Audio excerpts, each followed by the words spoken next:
সত্যিটা জানলে আপনিও চমকে যাবেন। এক ভদ্রলোক তার 25 বছরের মেয়েকে নিয়ে ট্রেনে করে কোথাও যাচ্ছিলেন। মেয়েটি ট্রেনের জানালার ধারে সিটে বসেছিল আর মন দিয়ে বাইরের দৃশ্য দেখছিল। হঠাৎ করে মেয়েটি চিল্লিয়ে উঠে বলল, বাবা দেখো, গাছগুলো সব কেমন পেছনের দিকে ছুটে যাচ্ছে। বাবা হাসি দিয়ে বলল, হ্যাঁ মা। তাদের পাশের সিটে বসে থাকা এক দম্পতি মেয়েটির এমন বাচ্চা সুলভ আচরণ লক্ষ্য করছিল। কিছুক্ষণ পর মেয়েটি আবার চেঁচিয়ে উঠে বলল, বাবা দেখো, মেঘগুলো কেমন আমাদের সাথে দৌড়চ্ছে। তখন পাশে বসে থাকা সেই দম্পতি এবার আর চুপ থাকতে পারলেন না। তারা বিরক্তিকর দৃষ্টিতে মেয়েটির পিতার দিকে তাকিয়ে বললেন, আপনার মেয়ে যথেষ্ট বয়স হয়েছে, কিন্তু বুদ্ধির বিকাশ হয়নি।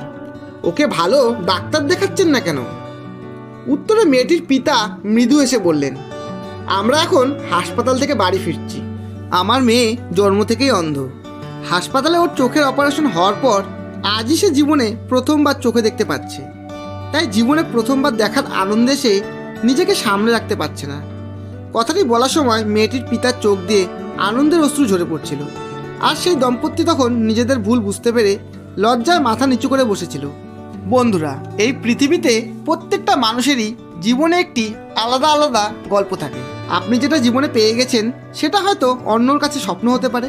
তাই কারো সম্পর্কে না জেনে কোনো মন্তব্য করা উচিত নয়। গল্পটি শেষ অবধি শোনার জন্য অসংখ্য ধন্যবাদ।